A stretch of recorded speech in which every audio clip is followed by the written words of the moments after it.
Goeiedag julle. Voor ons enigstens aangaan, kom ons word net stil en ons bid saam. Here, baie dankie vir 'n geleentheid om saam u woord te oordink. Saam te hoor wat u vir ons wil sê.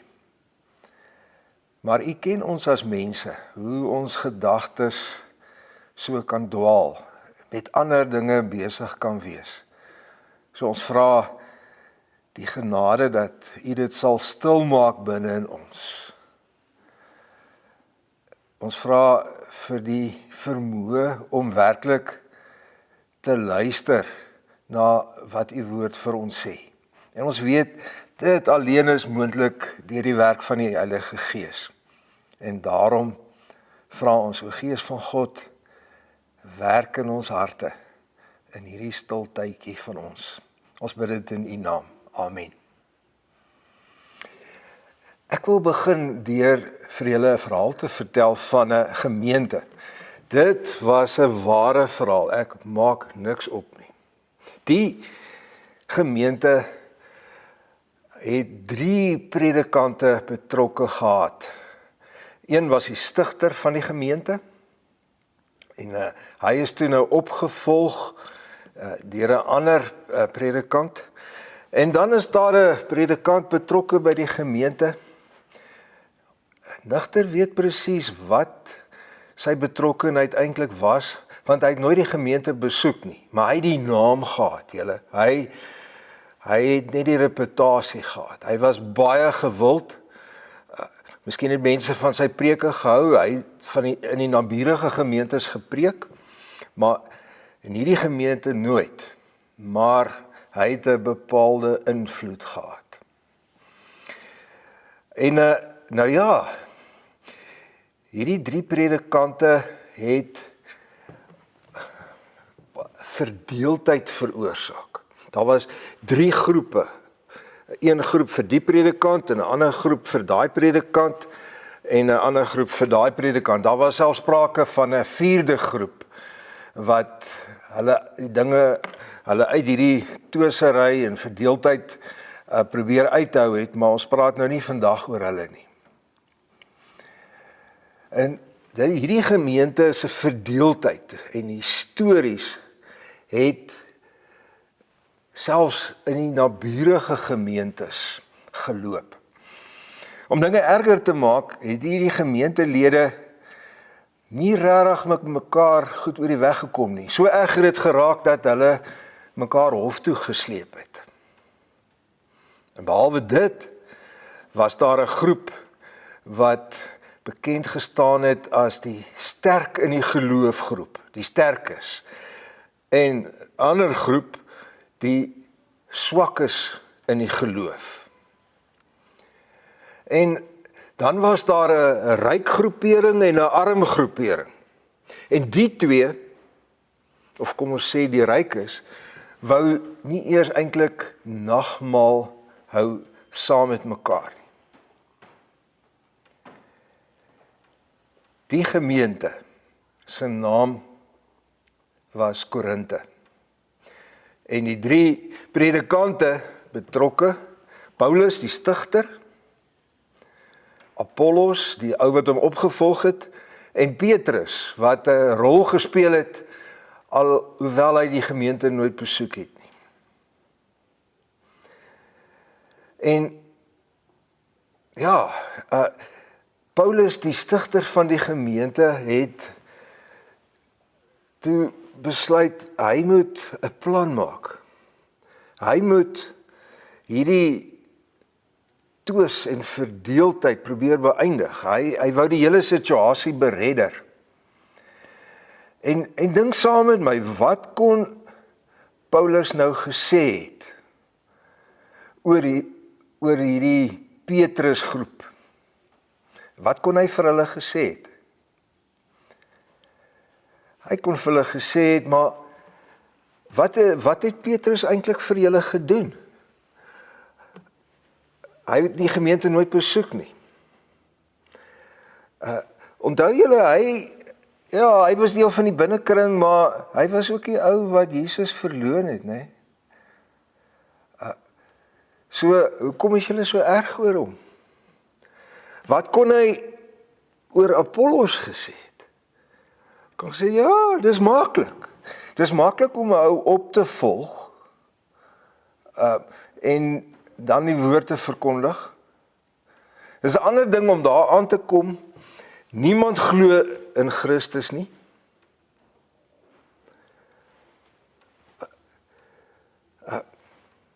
Dis heeltemal iets anders.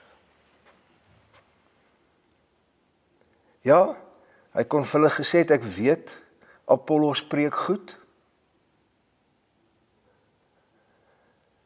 Ja, ek weet, hy help julle baie. Ja, ek weet, hy ken die skrif goed.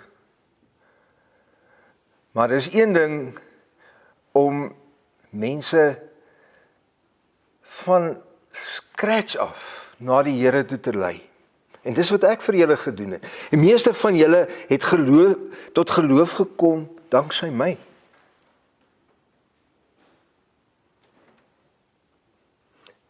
Ja, ek weet daar's 'n groot gedeelte van julle wat nie van my hou nie. Daar's 'n gedeelte van julle wat sê ek preek sleg. Daar's van julle wat sê omdat ek verniet vir julle werk, dis ook maar goed. Want my preke is nie veel werd nie.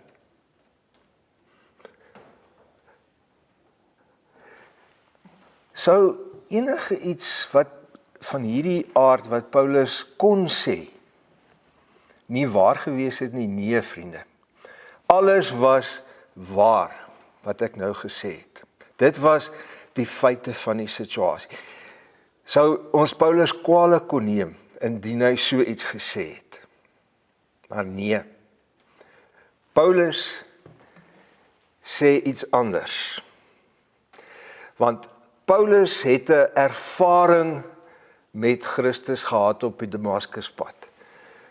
Daar het Christus hom verlos uit genade uit. Hy het al sy sonde vergewe. Maar hy het meer gedoen as dit. Die kruisiging van Christus het vir Paulus iets geword wat sy hele gedrag, sy praat, sy denke verander het. Hy kon baie dinge sê oor Petrus, hy kon baie dinge sê oor Apollos. Maar hy praat oor gevorm deur die kruis. Jy sien, want Paulus se gedrag en denke is verander deur die kruis. Die geleerde ouens praat van kruiseenvormigheid, of hulle praat in Engels van cruciformity. Ek lees vir julle so 1 of 2 tekste wat Paulus hierdie gevorm deur die kruis baie mooi uitspel. Ek het my voorgeneem, sê 1 Korintiërs 2 vers 2, om met julle oor niks anders te praat as oor Jesus en wel oor hom as die gekruisigde. Hy praat met die gemeente en julle, dis nou al hierdie drama's wat hy nou gaan praat oor. Die verdeeldheid, die hofsaake, die sterk gelowiges en arm gelowiges, die rykes en die armes, noem het. En hy sê nee, hy wil praat oor Christus as die gekruisigde.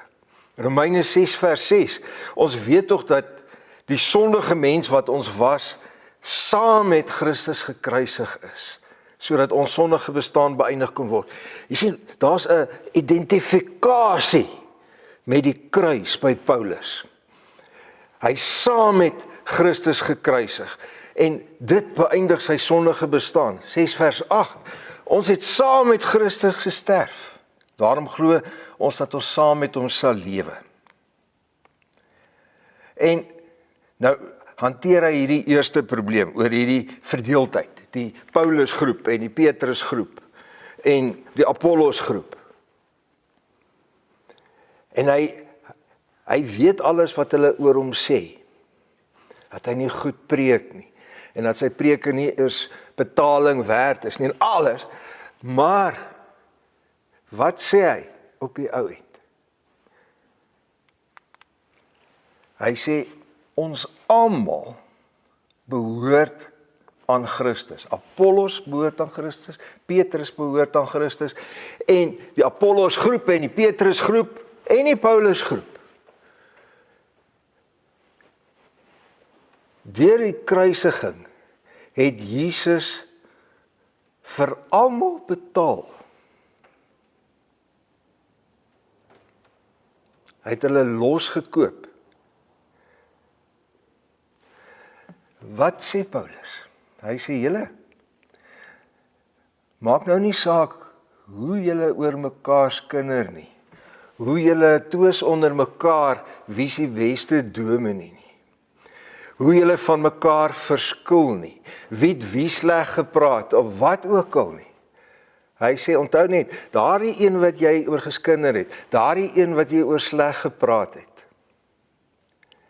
daardie een wat jy nie kan vat nie, daardie een behoort aan Christus, net soos jy aan Christus behoort. Net soos jy aan Christus behoort. Later, in hierdie eerste Korinte brief, kom hy by die sterk gelowiges en die swak gelowiges uit. Nou, Korinte was 'n multikulturele stad en daar was verskriklik baie tempels. En een afgod het die een tempel het hierdie afgod aanbid en 'n ander tempel het daai afgod aanbid. En nou hoe dit gewerk het, is as jy nou hierdie afgod wil aanbid, dan bring jy 'n dier na die tempel toe. Hulle slag die dier en hulle offer die vet en die organe aan hierdie afgod. 'n Deel van die vleis gaan na die priesters toe en 'n ander deel hou hulle 'n feesmaaltyd. En as daar nog vleis oorbly, het hulle dit verkoop in 'n slaghuis, hulle weergawe van 'n slaghuis. En nou hoe dit gewerk het, nou as jy nou 'n feesmaaltyd hou, dan is dit 'n groot geleentheid. Die tipe besigheidskamers van destyds het jou uitgenooi. En tydens hierdie maaltyd is besigheidsgeleenthede bespreek en besigheidstransaksies beklink. En ja, natuurlik het hulle dan tot hierdie afgod gebid en hom gedank en tot hom gebid vir beskerming en seën. Ja, hulle het dit gedoen. En daar het jy besigheid gedoen. Maar nou belangrik is, as jy genooi is na hierdie maaltyd, het jy gratis, jy kon verniet vleis eet.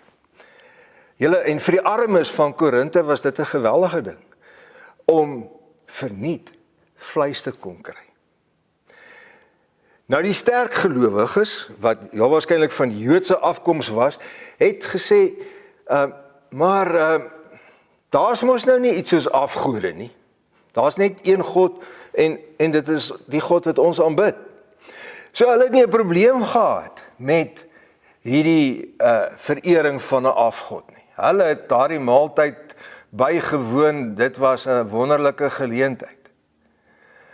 Maar die swak gelowiges, en dit was die groep wat onlangs tot bekering gekom het uit die heidendom, hulle het hulle hele lewe lank in hierdie tempels die afgode aanbid.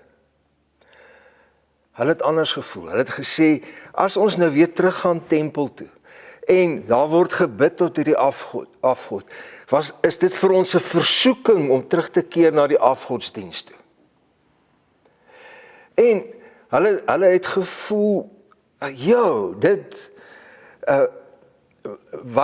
watter getuienis lewer jy nou, as jy as kind van die Here maaltyd gaan bywoon waar daar tot 'n afgod aanbid word.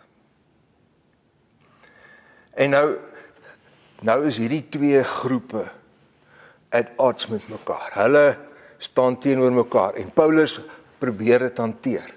En dan sê hy vir hulle, julle, dit gaan nie oor of daar 'n afgod is of nie. Dit gaan oor twee goeters. En nou kom hierdie kruiseenvormigheid deur. Hy sê vir hierdie sterk groep, wat is julle bereid om prys te gee, op te offer, omdat Christus vir julle gekruisig is. Wat is julle getuienis?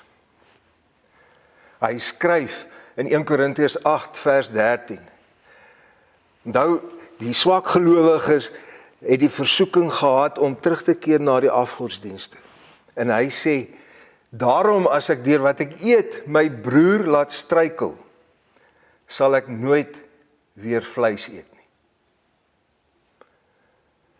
Hy vra vir hulle, is julle bereid om dit te doen, om nie 'n struikelblok vir ander te wees nie.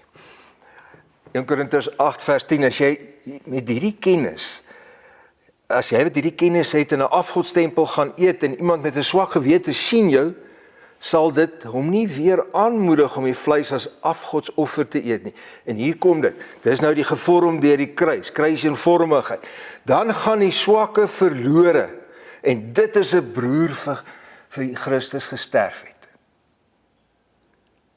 Julle, as ons kruiseenvormig leef, as jou lewe deur die kruisiging gevorm is, dan is jou getuienis belangrik. Dan tree jy so op en praat jy so, dat jy nie 'n struikelblok vir iemand anders is nie. Is jy bereid om dit te doen? Die laaste voorbeeld wat ek wil gebruik oor kruiseenvormigheid, kom uit Galasiërs uit. Nou, deel van Paulus se groot storie, sy meesterstorie, was dat ons elkeen uit genade verlos is. Uit genade verlos is. En hy het glo daaraan, met sy hele hart.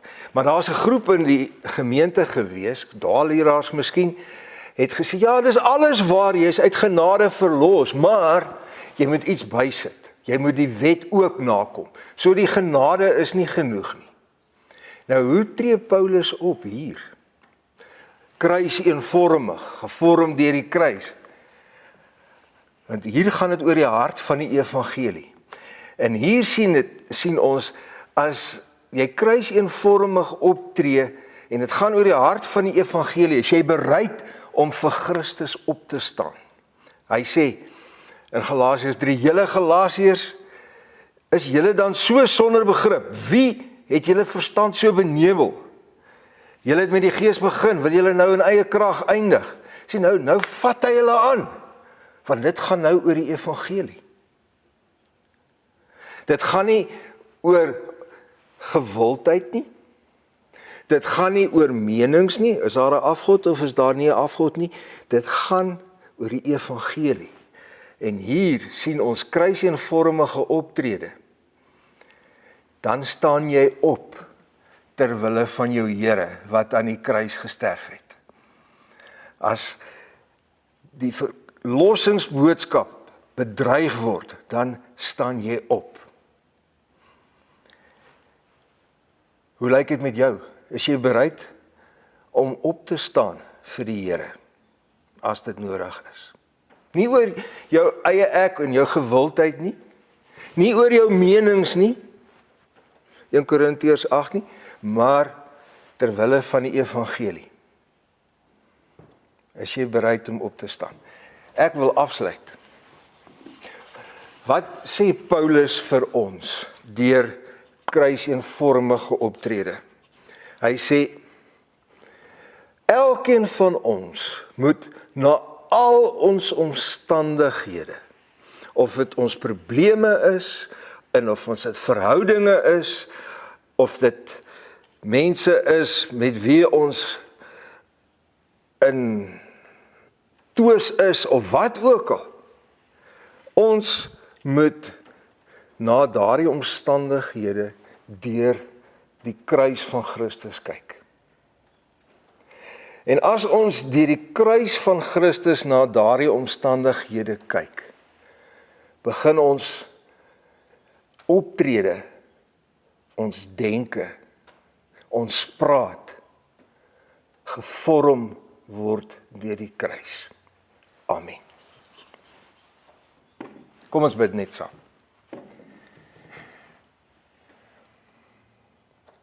Here, partymal is die kruisiging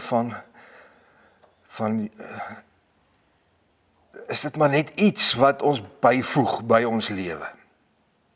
Ja, is gekruisig vir ons. En dit word net so ietsie van ons geskiedenis. Maar U sê meer, dat ons lewe verander moet word, gevorm word, bepaal word deur die kruisiging.